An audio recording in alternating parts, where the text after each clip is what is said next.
तो दोस्तों सबसे पहले आपको अपने मोबाइल या कंप्यूटर के ब्राउजर में चले जाना है और वहां पे आपको सर्च कर देना है आरटीपीएस। आरटीपीएस जैसे ही सर्च कीजिएगा तो आपका कुछ ऐसा इंटरफेस खुल कर आएगा, जहां सबसे पहले आप जो वेबसाइट मिलेगा उस पर क्लिक कर देना है।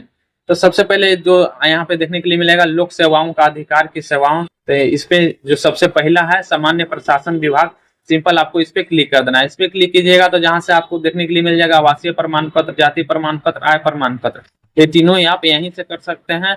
अब ओबीसी एनसीएल करने के लिए यहाँ से देख सकते हैं नॉन क्रिमिनल लेयर प्रमाण पत्र का निर्गमन बिहार सरकार द्वारा, और नॉन क्रिमिनल लेयर प्रमाण पत्र का निर्गमन केंद्र सरकार के द्वारा। अब जिस तहत आप करना चाहते हैं बिहार सरकार के द्वारा करना चाहते हैं तो बिहार सरकार, केंद्र सरकार द्वारा करना चाहते हैं तो केंद्र सरकार द्वारा कर सकते हैं। तो हम अभी केंद्र सरकार द्वारा करने वाले हैं, तो इस पे सिंपल आपको क्लिक कर देना है। क्लिक करने के बाद यहाँ से आपको स्तर चुन लेना है, कौन से स्तर से आप करना चाहते हैं, अंचल स्तर, मंडल स्तर या जिला स्तर से। तो हम अभी अंचल स्तर से कर रहे हैं, तो इस पे सिंपल आपको क्लिक कर देना है। जैसे ही क्लिक कीजिएगा तो आपका कुछ देखिए ऐसा इंटरफेस खुल कर आएगा, जहां से आपको सबसे पहले जेंडर चूज करने के लिए बोला जाएगा। तो सिंपल आपको यहाँ से आपको जेंडर चूज कर लेना है कि आपका कौन सा जेंडर है। फिर यहाँ से आपका अभिवादन, अगर आप कोई अभिवादन लगाते हैं तो लगा दीजिए, नहीं लगाते हैं तो कोई अभिवादन नहीं बुला पे रहने देना है। और यहाँ पे सबसे पहले आपको नाम डाल देना है। तो जैसे ही नाम डालिएगा देखिए जैसे हम नाम डालें तो यहाँ पे जैसे स्पेस डालिएगा तो यहाँ पे देखिए ये हिंदी में हो जाएगा, तो आपको स्पेस टिपना है। जैसे ही स्टेप टिपिएगा ये हिंदी में हो जाएगा, नहीं टिपिएगा नहीं होगा। अब यहाँ से सेकंड में हमारा डेट ऑफ बर्थ पूछा जाता है, तो यहाँ से हम अपना डेट ऑफ बर्थ चूज कर लेते हैं। जो भी हमारा डेट ऑफ बर्थ है वो हम चूज कर लेते हैं। तो देखिए हम अपना डेट ऑफ बर्थ चूज कर लिए हैं। इस तरह से आप कर सकते हैं। यहाँ से आप अब थोड़ा सा नीचे जाएगा तो यहाँ से राज्य हमारा सिलेक्टेड है, यहाँ से आपका जिला चयन कर लेना कि आपका कौन सी जिला है, तो आपका जो भी जिला होगा यहाँ से चयन कर लेना है। इसके बाद आपका अनुमंडल पूछा जाएगा, तो अनुमंडल आपका जो भी होगा चयन कर लेना है। उसके बाद प्रखंड आपका जो भी ब्लॉक होगा वो आपको चयन कर लेना है। उसके बाद आपके गाँव का नाम जो है वो डाल देना है, तो हम डाल देते हैं।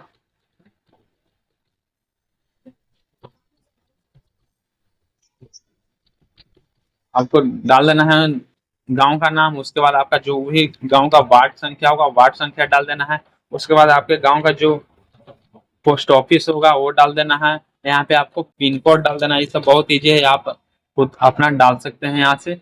यहाँ से आपको थाना चूज कर लेना कि आपका जो थाना है, पुलिस स्टेशन है वो कहाँ है, यहाँ से आपको चूज कर लेना है। इसके बाद आपका जो ग्राम पंचायत है वो पूछा जाएगा, तो सिंपल आपको ग्राम पंचायत यहाँ से आपको चयन कर लेना है। अब इसके बाद यहाँ पे देख लीजिए अस्थायी पता है, यहाँ से टेम्पोररी एड्रेस मांग रहा है। अगर आपका कोई अस्थायी पता है तो डाल सकते हैं, नहीं तो ऊपर जैसा सेम है जगह वाला इस पे सिंपल आपको क्लिक कर देना है। जैसे ही क्लिक कीजिएगा तो ये सारा फिल वही वाला फिल हो जाएगा। अगर आपका कोई अलग है तो अलग आप यहाँ से आप डाल सकते हैं, नहीं अन्यथा आपको सेम है जगह पर रहने देना है।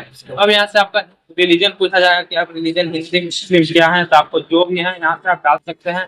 इसके बाद वर्ग पूछा जाएगा कि आप कौन से वर्ग से हैं, तो यहाँ से वर्ग चयन करके यहाँ से आप अपना जाति चयन कर सकते हैं। तो यहाँ से हम अपना जाति चलिए चयन कर लेते हैं। आप देख लीजिएगा कि आप यहाँ कौन सा है, यहाँ से अच्छा से आपका अपना जाति खोज के यहाँ से आपको डाल लेना है। तो चलिए हम यहाँ से खोज के अपना जाति डाल लेते हैं। यहाँ से जाति आपको चयन करने के बाद यहाँ से आपका उप जाति पूछा जाएगा, तो आपका जो उप जाति होगा वो वाला आपको यहाँ से चयन कर लेना है। यहाँ से चयन करने के बाद यहाँ से देख लीजिए आपका जो पेशा है वो पूछा जाएगा कि आप क्या हैं, छात्र हैं, निजी सेवा में गवर्नमेंट सर्विस करते हैं, क्या है, किसान हैं। तो यहाँ से हम कुछ भी, आप अगर स्टूडेंट हैं तो स्टूडेंट वाले पर क्लिक रहने देना है। अब यहाँ से आपका जो है फादर का नाम पूछा जाएगा कि आपका फादर का नाम क्या है, तो यहाँ से आपको फादर का नाम डाल देना है।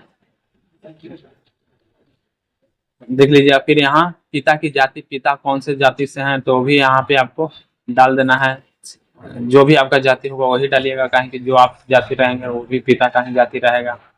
तो सिंपल आपको वही आपको सर्च करके यहाँ से सिलेक्ट कर लेना है। अब यहाँ से देखिए अपना माता जी का नाम यहाँ पे डाल देना है, तो माता जी का यहाँ पे नाम डाल दीजिए।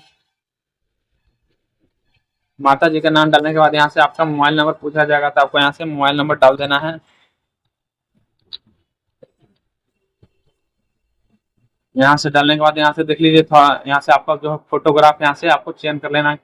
आपका फोटोग्राफ यहाँ पे आपको डाल देना है। डालने के बाद थोड़ा सा आपको स्क्रॉल डाउन करके नीचे जाइएगा, तो यहाँ से बहुत सारे ये सब ऑप्शन हैं, आप डाल भी सकते हैं। अगर चाहते हैं तो, नहीं डालना चाहते तो छोड़ दीजिए। जहाँ देखिए ये ब्लू टिक लगा हुआ है, रेड टिक लगा हुआ है, तो यहाँ से आपका डालना है। तो मतलब आपका जो कृषि, जो आपका जो आय पर जो जितना आपका यहाँ पे होगा वही आपको यहाँ पे फिल कर देना है फिल करने के बाद यहाँ से देख लीजिए आपका जो जो फॉर्म इसमें आप अप्लाई करने वाले हैं, यहाँ से आपको सेलेक्ट करके आपको आगे बढ़ जाना है। यहाँ पे आपको सिंपल कैप्चर कोड डाल देना है। डालने के बाद यहाँ पे सबमिट वाले पे क्लिक कर देना है। जैसे ही सबमिट वाले पे क्लिक कीजिएगा, देखिए यहाँ पे हम वर्ग छोड़ दिए थे, इसलिए सबमिट वाले पे आपको क्लिक कर देना है। क्या कर भुगतान करते हैं यहाँ पे,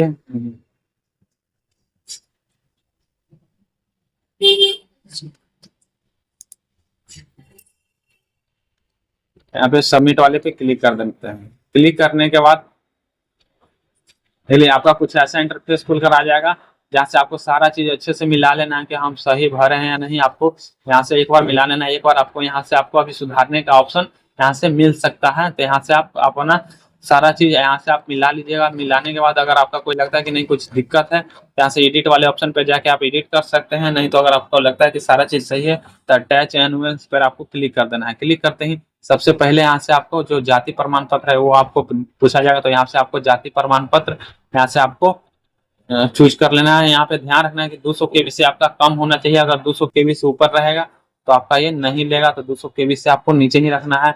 यहाँ से आप देखिए निवास प्रमाण पत्र, तो यहाँ से चूज फाइल पर करके आपको निवास प्रमाण पत्र डाल देना है। हम सबका फाइल बना के रखे हुए हैं, तो इस तरह से आप डाल सकते हैं। फिर आय प्रमाण पत्र आपको डालना है। आय प्रमाण पत्र फिर आप यहाँ से डाल दीजिए। यहाँ से फिर आपको फॉर्म जो 8 है शपथ पत्र, वो आपको यहाँ से डाल देना है। शपथ पत्र आपको अगर नहीं मिल रहा है तो आप जाके आरटीपीएस में वहां से आप कर सकते हैं। और यहाँ से फिर आपको यहाँ से आधार कार्ड एक आपको देना होगा दस्तावेज, आपका कोई भी आधार कार्ड हो गया चाहे कोई भी हो आपका, यहाँ से आपको फिल करके कर देना है। फिर सेव एक्सएमएल पे क्लिक कर देना है। जैसे ही क्लिक कीजिएगा जो आपका जो है सो सारा देखिए यहाँ पे ब्लू टिक होगा। इतना चीज आप फॉर्मेट है जो कर दी है, और इसके बाद नीचे आपको आ जाकर सबमिट वाले पे क्लिक कर देना है।